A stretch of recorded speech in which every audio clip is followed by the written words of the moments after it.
guys, hello. Welcome to another exciting episode of BTG. I am Elizabeth, and with me today are my G's. I don't joke with them. Yes. My guys. Veronica, B, and Emmanuel. Yeah, nice to meet you guys. All right, so last episode we talked about reality check. We talked about the difference between school life and real life and how to bridge it. we snapped them into reality. Thank you so much. Talked about hard skills, soft skills, and an equilibrium, having an equal balance of hard skills and soft skills.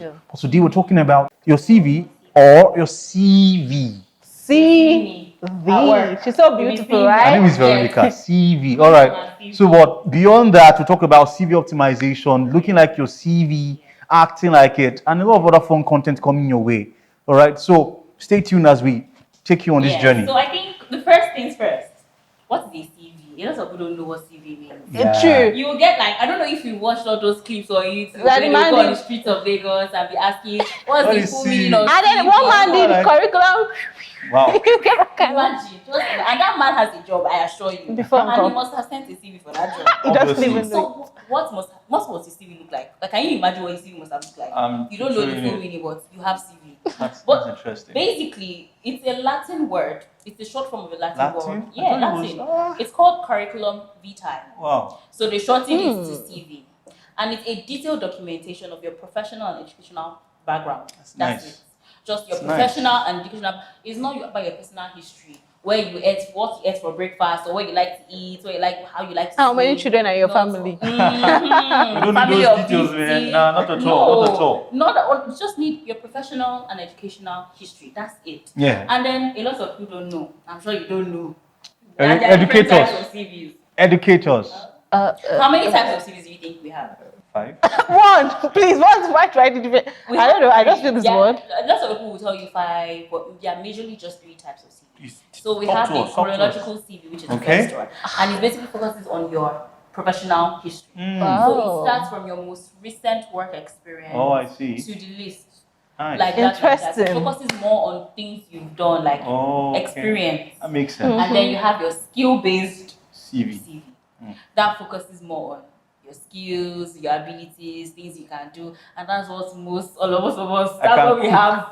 We have skill-based CV. Yeah. And now the best, which I would actually advise anybody to use, is the hybrid CV. Okay. And it's a combination of both the chronological CV and your skill-based CV. Makes sense. Hybrid. Yeah, that's where the name hybrid. Where we meet. I like that. That's the equilibrium. I like your that. hybrid CV. And then we now come to content.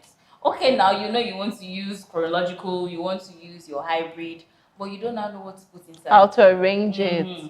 Basically, what you would find or what is expected to be in a CV are things like educational history, professional, if you have, things you've done, like publications, certifications, associate certification. Like for me, I'm a certified administrator mediator, so I would have that embedded in my CV. Oh, sorry, ma. If you've won awards, if you've gotten grants, scholarships, generally things that actually do matter, rather things than that will sell you out. Leisure things. Yeah, exactly.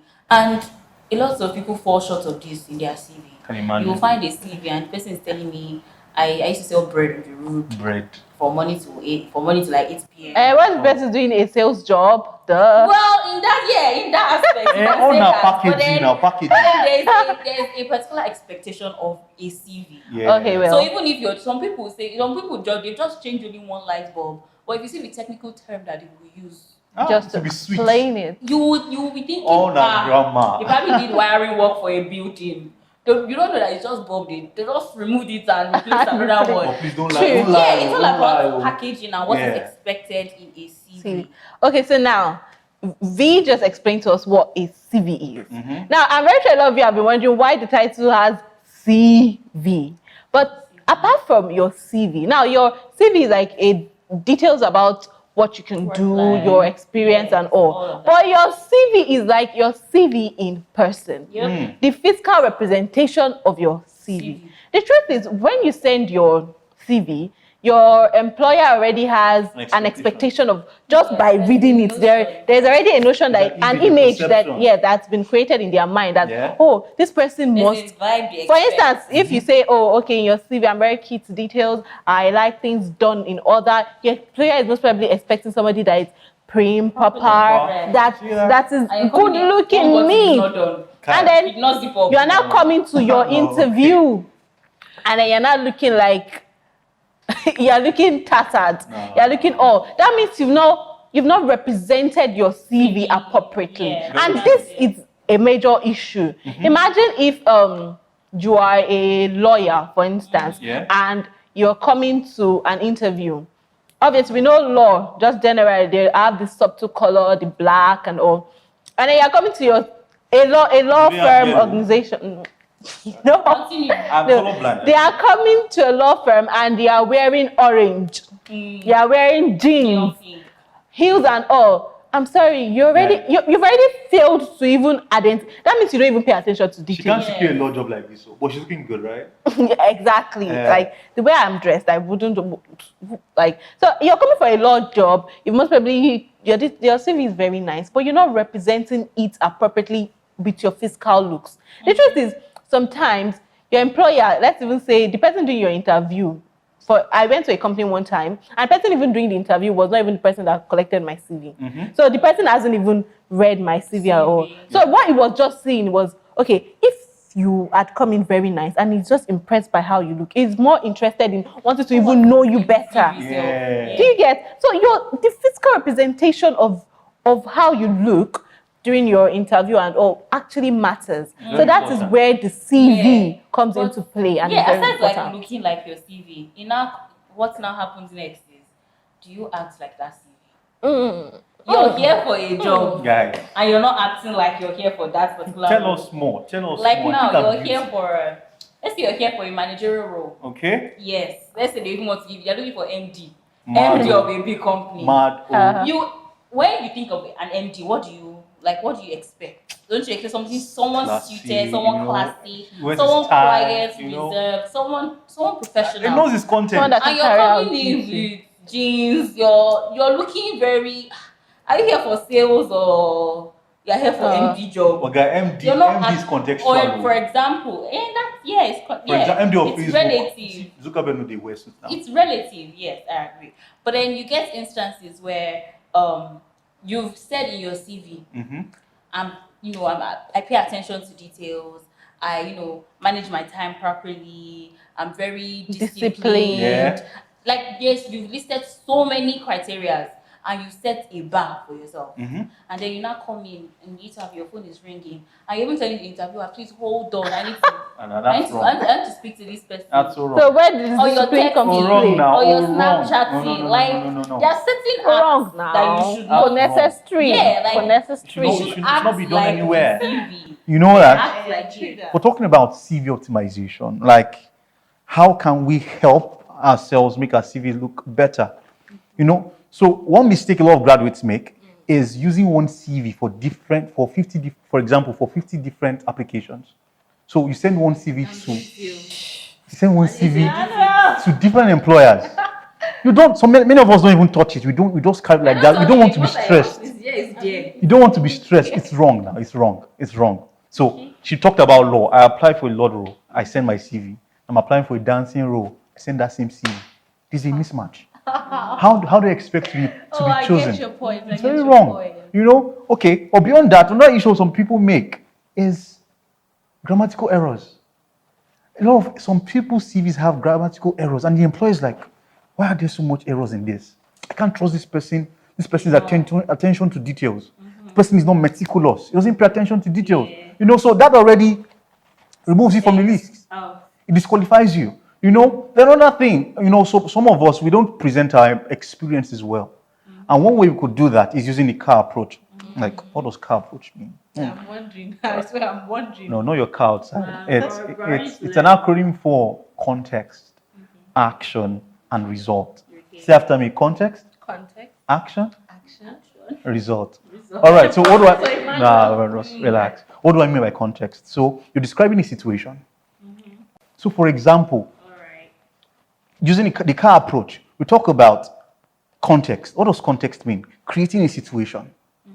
So, for example, I facilitated 2,000 people on the relevance of technology to their career development. So already, and this led to a 30% increase in product subscriptions. Now, in that simple statement, I have the car approach there, the context, action, and the result. So context, we created a scenario of 2,000 people that are being trained. The action was me facilitating. All right. Then the result was it led to a 30% increase. Wow. Yeah, guru. Does that make sense? So every experience you are detailing should have, if you break it down like this, it makes so much sense for the employer. For the experience aspect, right? I use it for my skills. You can also talk about your skills. So instead of just saying, I sing, you could say, I sang at a concert and tickets were sold out or something. Just come up with, don't lie, please don't lie. Okay. Don't lie. But it's a way of selling yourself better to the employer. I can use the car approach to sell myself. Yeah. And even you can use it in interview to answer questions. To answer questions during interviews. True. The car approach is very, very nice. It's a very, very nice approach. There are others, but the car is relatively good. There's a part where V mentioned the types of CVs to the chronological. Which one do you think is ideal in Nigeria? I'm just wondering, if I send a skill-based CV, for me now that I'm a fresh graduate, I only have my skill and I send to an employer, the person will not be like, this person is not ready for a job. Which one do you think is relevant in our system in Nigeria? I believe the hybrid system is the best. The hybrid type of CV. Yeah. So where you're detailing your professional experiences and your skills. Yeah. So have a measure of them, then now season it with the car approach. Yeah.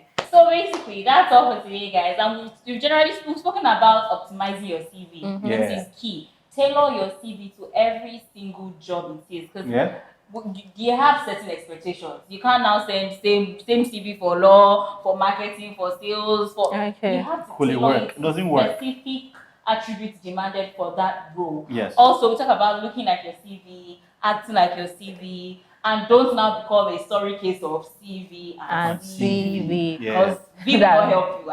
Don't call me. You don't have my number.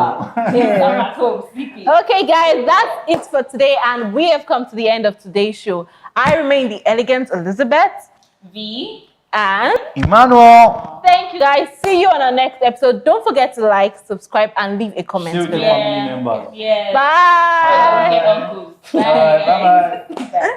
Certification Edge, building cross-border capabilities.